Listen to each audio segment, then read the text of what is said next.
Alinsunod sa direktiba ni Pangulong Ferdinand Marcos Jr. na gawing digitalize ang mga serbisyo ng gobyerno para mapabilis ang proseso ng mga serbisyo, kamakailang inilunsad ng Department of Social Welfare and Development o DSWD ang Harmonized Electronic License and Permit System o HELPS.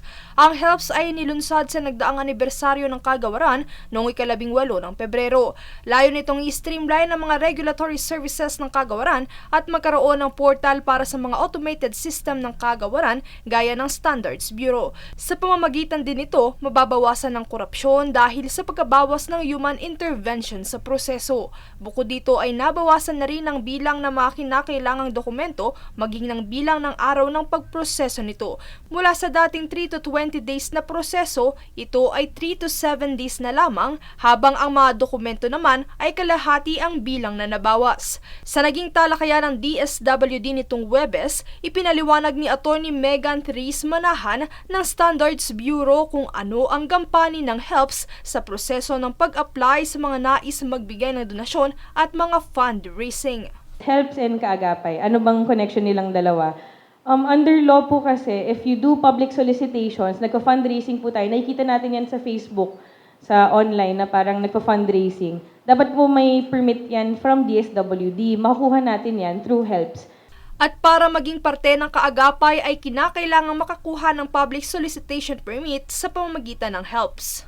If you want to receive cash donations and you want to be part of the Kaagapay portal, gusto niyo po malista kayo doon, kailangan makakuha po kayo ng public solicitation permit from HELPS. So yun po, kailangan niyo po mag-login sa HELPS, kailangan niyo po makuha yung permit and i-indicate doon na gusto niyo maging part ng Kaagapay portal. May issue po namin yung permit and then malalagay na po kayo doon sa Kaagapay portal. Sa pamamagitan nito, mapapaigting ang pagmamonitor ng kagawaran sa mga aplikante upang matiyak ang kanilang kaligtasan kung saan napupunta ang kanilang mga donasyon maging ang pag-iwas sa scam.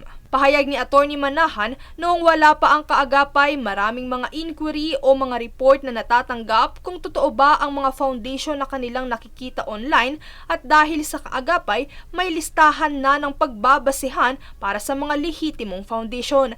Kaya naman pagpapaalala ni Manahan para sa mga nag-a-apply manually na valid pa ang permit na mag-register sa HELPS para mai-endorso sa Kaagapay portal.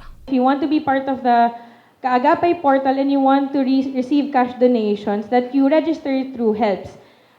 Yung website po niya, nandun siya sa DSWD website natin, para i-click nyo lang po yung public solicitation permit na application. And once na-process nyo po na-process namin yung application, 7 working days lang po siya, sobrang bilis. Automatic i-endorse po namin kayo sa Kaagapay portal. Princess Castro nag-uulat para sa Golden Nation Network.